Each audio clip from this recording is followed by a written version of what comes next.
तो hello everyone, स्वागत है आपका अपने यूट्यूब चैनल BLS बोर्ड में। तो कैसे हो आप सब, जल्दी बताइए। कैसे हो आप सब, जल्दी बताइए, जल्दी जल्दी। और आज हम पढ़ने वाले हैं क्लास 12।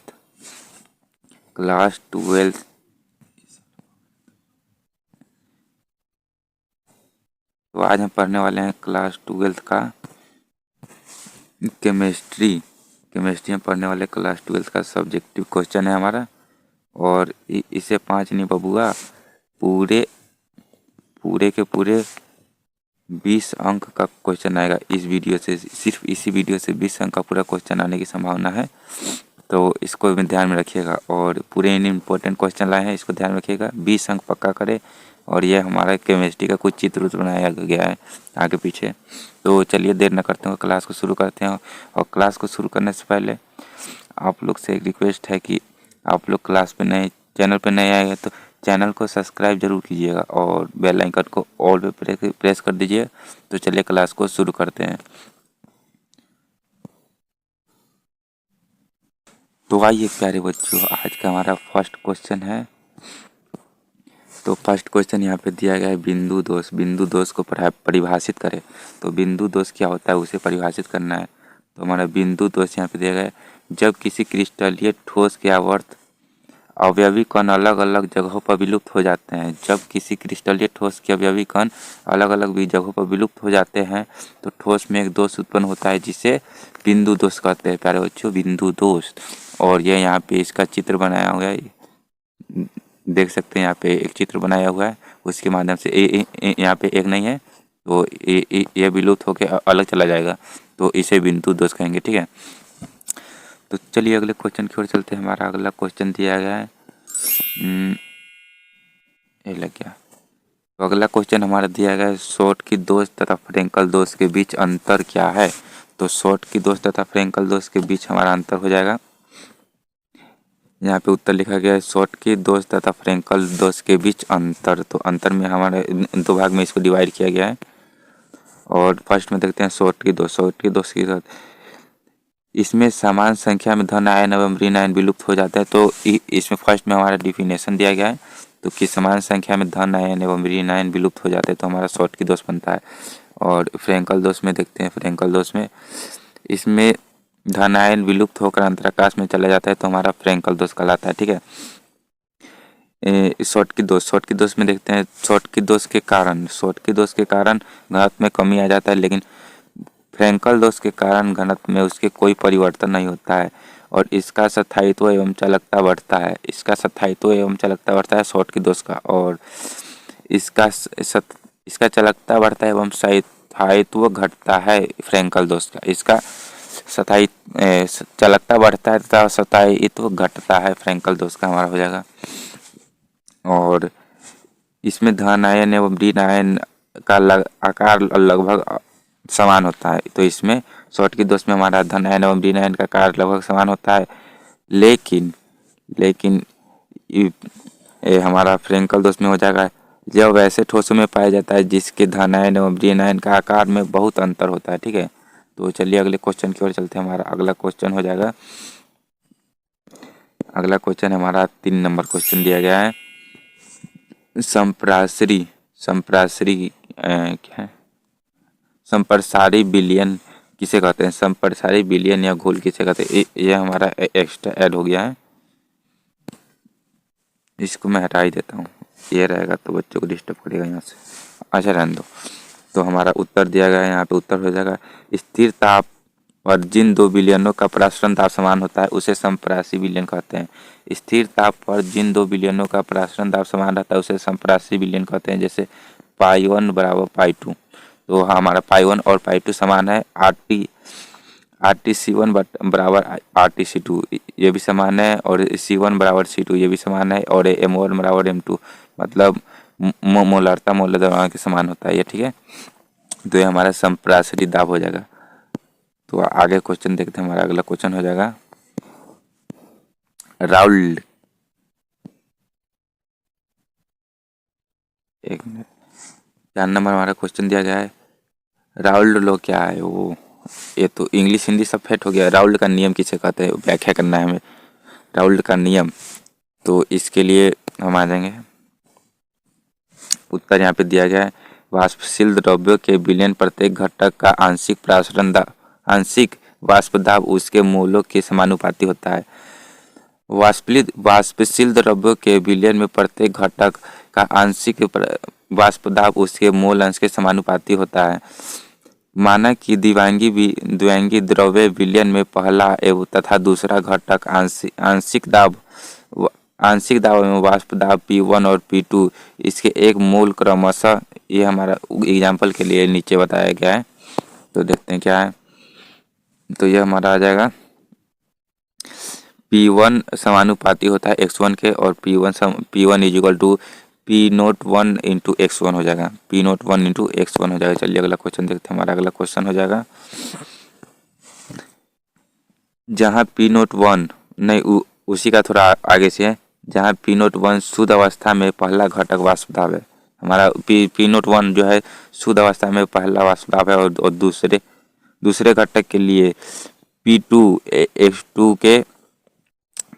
x02 के समान हो जाएगा, बराबर इक्वल हो जाएगा। ठीक है, तो हमारा अगला क्वेश्चन है, राउल्ट प्रसरण क्या है। तो 5 नंबर हमारा क्वेश्चन हो जाएगा। तो कहाँ से आ गया, 1 मिनट में इसको हटा देता हूँ। आ गया, राउल्ट प्रसरण दाब क्या है। तो राउल्ट प्रसरण दाब क्या है, उत्तर दिया गया है, जब शुद्ध जल को लवणीय SPM द्वारा पृथक करके रखा जाता है। राउल्ट प्रसरण दाब क्या है, जब शुद्ध जल को लवणीय SPM द्वारा पृथक करके रखा जाता है तो प्रसरण दाब की क्रिया शुद्ध जल के लवणीय जल की ओर होने लगती है। जब लवणीय जल की ओर पिस्टन के द्वारा प्रसरण दाब से अधिक दाब लगाया जाता है तो प्रसरण दाब की क्रिया विपरीत हो जाती है, यानी लवणीय जल के कण शुद्ध जल की ओर जाते हैं। लवणीय जल इस प्रक्रिया से प्रतिलोम प्रसरण दाब कहते हैं। ठीक है, लवणीय जल को इस प्रक्रिया से प्रसरण दाब कहते हैं, लवणीय प्रसरण दाब। ठीक है, तो ये हमारा हो जाएगा 6 नंबर क्वेश्चन। 6 नंबर क्वेश्चन हमारा दिया, फैराडे के विद्युत विच्छेदन का कौन सा नियम लिखना है। इसमें बताया नहीं कि प्रथम नियम लिखना है कि द्वितीय नियम लिखना है, तो हमें व्याख्या करना है। तो देखते हैं क्या उत्तर दिया गया है। इसमें नियम को तो नहीं बताया गया है। फैराडे के विद्युत अपघटन का नियम, Faraday S law of the electricity, Friday S law of the electricity. इसमें यहाँ से मैं इसको चेंज कर देता हूँ, 1 मिनट। यहाँ से माइकल फ्राइडे ने 1883 से 34 के बीच में विद्युत अपघटन का मात्रात्मक अध्ययन कर 2 नियम का प्रतिपादन किया था, जिसे फ्राइडे के विद्युत अपघटन का नियम कहते हैं। तो उसी में 2 नियम को निकाला गया है। तो ये हमारा फ्राइडे का है प्रथम नियम। तो प्रथम नियम को हमें पढ़ना है। इसमें फ्राइडे के प्रथम नियम को विद्युत अपघटन नियम की भी कहते हैं, फ्राइडे के प्रथम नियम को। ठीक है, तो देखते हैं इस नियम के अनुसार विद्युत अपघटन के प्रत्येक इलेक्ट्रोड पर मुक्त पदार्थ की मात्रा विलयन में प्रवाहित विद्युत आवेश के समानुपाती होता है। तो इस नियम के अनुसार विद्युत अपघटन में प्रत्येक इलेक्ट्रोड पर मुक्त पदार्थ की मात्रा विलयन में प्रवाहित विद्युत आवेश के समानुपाती होता है। माना कि विलयन में प्रवाहित विद्युत आवेश की मात्रा Q तथा इलेक्ट्रोड पर मुक्त पदार्थ की मात्रा M हो। ठीक है, तो यहाँ M समानुपाती Q हो जाएगा, M is equal to Z Q हो जाएगा, M is equal to Z dot Q हो जाएगा, और M is equal to Z dot मतलब ये हो जाएगा। ठीक है, तो चलिए अब फ्राइडे का द्वितीय नियम देखते हैं। तो द्वितीय नियम में दिया गया है फ्राइडे का विद्युत अपघटन नियम। फ्राइडे को द्वितीय नियम को विद्युत अपघटन नियम भी कहा जाता है, फ्राइडे सेकंड लॉ इलेक्ट्रिसिटी। और इसका डिफिनेशन दिया गया है।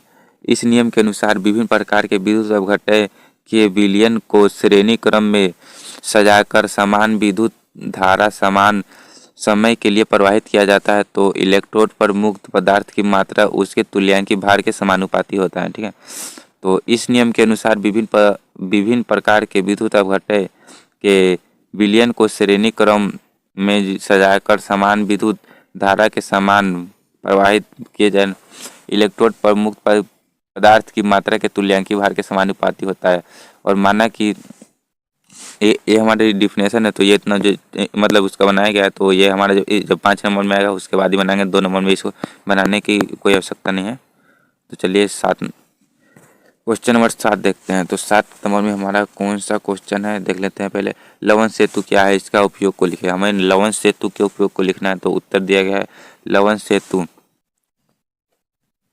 तो डेनियल सेल में दोनों इलेक्ट्रोड जोड़ने के लिए यू का आकार का एक नली लगाई होती है। डेनियल सेल को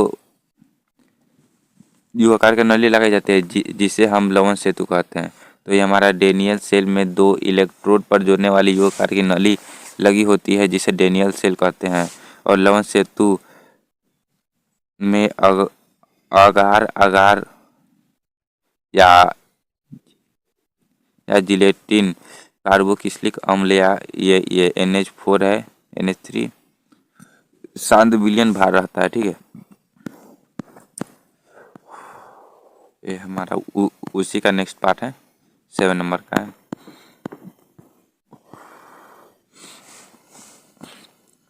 अब यह दिया गया लवण सेतु का उपयोग। ये जो हमें 2 नंबर में तो आता ही आता है, कभी कभी 5 नंबर में भी आ जाता है। लवण सेतु का उपयोग प्रमुख है। ठीक है, तो यह दोनों इलेक्ट्रोड को आपस में जोड़ती है। लवण सेतु दोनों इलेक्ट्रोड को आपस में जोड़ती है। इसे हटाने पर वो वोल्टता गिरकर शून्य हो जाता है। यह परिपथ को पूरा करती है। यह परिपथ को पूरा करती है।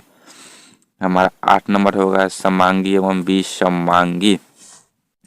8 नंबर हो जाएगा समांगी एवं विसमांगी उत्प्रेरक से क्या समझते हैं, उदाहरण सहित समझावे। तो ये हमारा 5 नंबर का क्वेश्चन है, समांगी एवं विसमांगी उत्प्रेरक से क्या समझते हैं, उदाहरण सहित समझाना है। तो हमारा उत्तर दिया गया, उत्तर हमारा हो जाएगा समांगी उत्प्रेरक। जब अभिकारक एवं उत्प्रेरक भौतिक अवस्था में समान रहते हैं तो इसे समांगी उत्प्रेरक कहते हैं। जब अभिकारक एवं उत्प्रेरक भौतिक अवस्था में समान रहते हैं तो इसे समांगी उत्प्रेरक कहते हैं। ठीक है, तो ये हमारा एक एग्जाम्पल दिया गया है। तो चलिए अगले क्वेश्चन की ओर देखते हैं। अगला क्वेश्चन हमारा हो जाएगा, नहीं उसी का आगे मैंने बताया था ना, 5 नंबर का क्वेश्चन है। और विसमांगी उत्प्रेरक को हमें यहाँ पे बताना है। जब उत्प्रेरक एवं अभिकारक दोनों भौतिक अलग अलग हो जाते हैं तो ऐसी स्थिति में जो उत्प्रेरक होता है उसे विसमांगी उत्प्रेरक कहते हैं। ऐसे उत्प्रेरक को विसमांगी उत्प्रेरक ही कहते हैं। ठीक है, तो ये हमारा यहाँ पे एक एग्जाम्पल दिया गया विसमांगी उत्प्रेरक का। ठीक है, तो चलिए अगले क्वेश्चन की ओर चलते हैं। हमारा अगला क्वेश्चन हो जाएगा, अगला क्वेश्चन 9 नंबर हमारा हो जाएगा। 9 नंबर क्वेश्चन दिया, इसको परिभाषित करना है, परिभाषा देना है। तो ये हमारा फर्स्ट में है अभिक्रिया की कोटि किसे कहते हैं। तो अभिक्रिया की कोटि जो कि सबसे आसान है, फ्री का नंबर समझो, इसमें फ्री का नंबर मिलता है। ठीक है, तो यहाँ पे उत्तर हम देख लेते, उत्तर में क्या दिया गया है। तो अभिक्रिया की कोटि वेग के व्यंजक में अभिकारकों की सांद्रता के घातों का योग को अभिक्रिया की कोटि कहते हैं। मतलब अभिक्रिया की कोटि व्यंजक सांद्रता मतलब घातों के योग को अभिक्रिया की कोटि कहते हैं। जैसे कि यहाँ पे x घात दिया गया, यहाँ पे y घात दिया गया, तो x + y ये अभिक्रिया की कोटि हो जाएगी। ठीक है, तो ये हमारा फ्री का समझो जैसे फ्री का नंबर है। अब यहाँ पे नहीं बता गया, अच्छा हाँ दिया गया, यह देहली ऊर्जा। देहली ऊर्जा को देख लेते हैं, उसमें क्या दिया गया है। देहली ऊर्जा में क्या दिया गया है, प्रभावित टक्करों के लिए उत्प्रेरक कणों के पास न्यूनतम ऊर्जा की आवश्यकता होती है, जिससे देहली ऊर्जा कहते हैं। तो प्रभावित टक्करों के लिए प्रत्येक के पास न्यूनतम ऊर्जा की आवश्यकता होती है, जिसे देहली ऊर्जा कहते हैं। हमारा ये हो जाएगा देहली ऊर्जा बी हो जाएगा हमारा। और बाबू अभी तक ले सब्सक्राइब नहीं किए हैं तो चैनल को प्लीज़ सब्सक्राइब कर लीजिए, और अपने प्यारे प्यारे हाथों से लाइक भी दबाते ठोकते चलिए। और देखते हैं इसी के साथ अगले क्वेश्चन की ओर। अगला क्वेश्चन हमारा क्या दिया गया है, 10 नंबर हमारा क्वेश्चन है भौतिक अधिशोषण और रासायनिक अधिशोषण के मुख्य अंतर लिखना है। तो भौतिक अधिशोषण का यहाँ पे अंतर दिया गया है और रासायनिक अधिशोषण के अंतर। तो बाबू मैंने इसके पहले एक बात बताना चाहता हूँ कि ये जो हमारा क्लास हो रहा है वो पार्ट 1 है और इसके बाद होगा पार्ट 2 जो कि इससे भी ज़्यादा इम्पोर्टेंट क्लास है और जो एग्ज़ाम में आता है वो इसी सबसे क्वेश्चन आता है एग्जाम में। तो हम पहले इसको देख लेते हैं उसके बाद बातचीत करेंगे। भौतिक अधिशोषण और रासायनिक अधिशोषण। तो ये भौतिक अधिशोषण में वांडर वाल बंध बनता है और रासायनिक अधिशोषण वांडर वाल बंध न सहसंयोजी बंध बनता है। ठीक है। और इसमें प्राकृतिक अविशिष्ट होती है, इसमें विशिष्ट प्रकृति होती है। यह उत्कर्मणीय प्रकृति का होता है, यह अनुत्कर्मणीय प्रकृति का होता है। यह क्रांतिक ताप पर निर्भर करता है, यह क्रांतिक ताप पर निर्भर नहीं करता है। ठीक है। तो भौतिक अधिशोषण निम्न ताप पर समान होता है और रासायनिक अधिशोषण उच्च ताप पर समान होता है। ठीक है। तो भौतिक अधिशोषण निम्न ताप पर समान होता है और रासायनिक अधिशोषण निम्न ताप पर समान होता है। ये जो है बहुत ज़्यादा इम्पोर्टेंट है। तो इसको चाहे तो आप स्क्रीनशॉट मार के भी याद कर सकते हैं बाद में। ठीक है। तो चलिए अगले क्वेश्चन की ओर चलते हैं। हमारा अगला क्वेश्चन है नहीं उसी का बहुत सारा दिया गया तो इसे इतना ज़्यादा पढ़ने की हमें ज़रूरत नहीं है, जितना पढ़ सकते उतना पढ़ो। और हमारा 11 नंबर क्वेश्चन हो जाएगा टिंडल प्रभाव क्या है, व्याख्या करना है। टिंडल प्रभाव क्या है।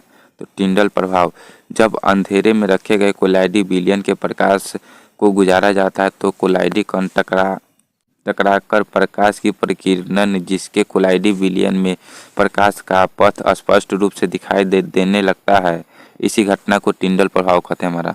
ठीक है। तो चलिए अगले क्वेश्चन की ओर चलते हैं।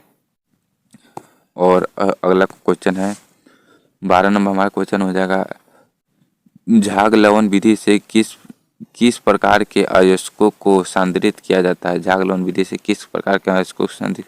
तो उत्तर हो जाएगा फ्रेन प्लवन। ये झाग लवन को दिया गया यहाँ पे। मैं इसको हटा देता हूँ, ये दो क्यों रहेगा।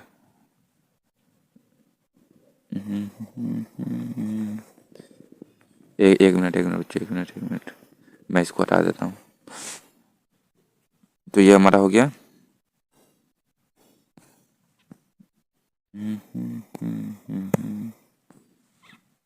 यहाँ पे उदाहरण दिया गया। इसमें सबसे पहले ये हमारा दिया है, इसमें सबसे पहले अयस्कों को पीस लिया जाता है। ठीक है। तो इसमें सबसे पहले अयस्कों को पीस लिया जाता है। बड़े बर्तन में पिसा हुआ अयस्क जल चीर का तेल व थेंड डाइलेट का एक पाइप के मध्य में वायु में प्रवाहित किया जाता है जिससे छिरनी धूरक झाग बनता है। ठीक है। तो चलिए अगले क्वेश्चन की ओर चलते हैं। हमारा अगला क्वेश्चन हो जाएगा, इसको हटाइए, ज़्यादा पढ़ने की जरूरत नहीं है। ये हमारा भर्जन है और निष्पादन है। तो आइए बच्चों, ये हमारा 14 नंबर क्वेश्चन है। और H2O एक द्रव्य H2S गैस क्यों है। ठीक है।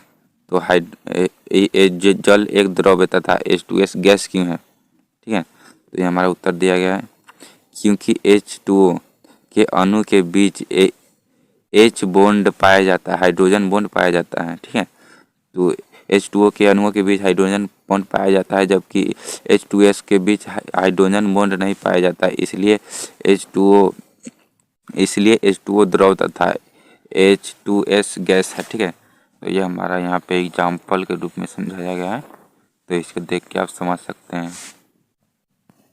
चलिए अगले क्वेश्चन की ओर चलते हैं। हमारा अगला क्वेश्चन है निम्नलिखित के बारे में समझाइए। ये हमारा 15 नंबर क्वेश्चन होगा था, इसमें समझाना है।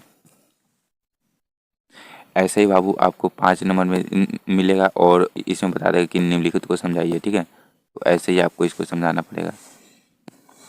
तो हमारा उत्तर हो जाएगा आयोडीन का आकार F के आकार से बड़ा होने के कारण आसानी से वियोजित हो जाता है, H+ मुक्त करता है और ये हमारा अंतः HIHF से सबल अम्ल है, ठीक है। तो ये हमारा ऐसे ही ये भी दिया गया है 2 नंबर का, ऐसे ही इसका भी दिया गया है, तो इसे देख के आप लोग समझ सकते हैं। तो चलिए अगले क्वेश्चन की ओर चलते हैं। हमारा अगला क्वेश्चन हो जाएगा, 1 मिनट बाबू। हाँ, तो ये हमारा 16 नंबर क्वेश्चन, वो भी सबसे आसान क्वेश्चन और सबसे मतलब इम्पोर्टेंट क्वेश्चन है। हमारा 16 नंबर दिया गया है, संक्रमण तत्व के परिवर्तनशील ऑक्सीकरण व्यवस्था क्यों होती है? संक्रमण तत्व में संक्रमण तत्व में परिवर्तनशील ऑक्सीकरण व्यवस्था क्यों होती है? तो हमारा उत्तर दिया गया, संक्रमण तत्व के रिक्त डी कक्षक में पाया जाता है। संक्रमण तत्व में रिक्त डी कक्षक पाया जाता है, इसलिए परिवर्तनशील ऑक्सीकरण व्यवस्था प्रदर्शित करता है हमारा संक्रमण तत्व। तो चलिए पढ़े बच्चों, अगला क्वेश्चन हो जाएगा हमारा, और 17 नंबर हमारा क्वेश्चन है, संक्रमण तत्व क्यों रंगीन यौगिक बनाते हैं? व्याख्या करें। व्याख्या करना है कि संक्रमण तत्व क्यों रंगीन यौगिक बनाते हैं। संक्रमण तत्व के डी उपकोष में अयुग्मित इलेक्ट्रॉन प्रकाश का एक भाग को अवशोषित कर निम्न ऊर्जा स्तर से ताप ऊर्जा स्तर प्रवेश कर जाता है, शेष प्रकाश की परिवर्तित कर देता है, इसलिए रंगीन यौगिक बनाता है ये हमारा, ठीक है। तो चलिए 18 नंबर क्वेश्चन की ओर चलते हैं, और 18 नंबर क्वेश्चन है, दिक लवण एवं जटिल लवण के बीच अंतर समझाना है। तो ये हमारा अंतर दिया गया है, आप इसको स्क्रीनशॉट मार के और याद कर सकते हैं, ठीक है। तो चलिए अगले क्वेश्चन की ओर चलते हैं। हमारा अभी मेरे पास बाबू समय नहीं है, नहीं तो मैं इसको पूरा में बढ़िया से समझाता। भाई क्या गया, अच्छा ऐसा भी गया, ये यहाँ पे IUPAC नाम बताना है, तो ये भी आप लोग को पढ़ाए हैं, तो बना सकते हैं।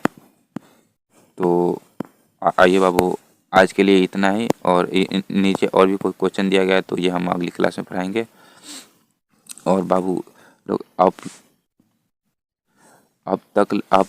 अभी तक ले आप लोग अगर सब्सक्राइब नहीं किए हैं तो सब्सक्राइब जरूर कीजिएगा, और चैनल को, क्योंकि भाई आपका कितनी मेहनत से ये देखो PPT बनाने में कितना मेहनत लगता है वो देखो, लेकिन आपको थोड़ा भी मेहनत नहीं लगा, आपको चैनल को सब्सक्राइब करने में आपको थोड़ा भी मेहनत नहीं लगा सब्सक्राइब करने में, तो प्लीज़ बाबू सब्सक्राइब कर लीजिएगा। और मिलते हैं अगली क्लास में, तब तक के लिए हंसते रहिए, मुस्कुराते रहिए, ठीक है। तो इसका पार्ट 2 जल्दी आएगा, लेकिन पार्ट 2 को मिस मत कीजिएगा, ठीक है। और लास्ट तक जुड़े रहने के लिए धन्यवाद। तो चलिए क्लास को यहीं पे अंत करते हैं अब।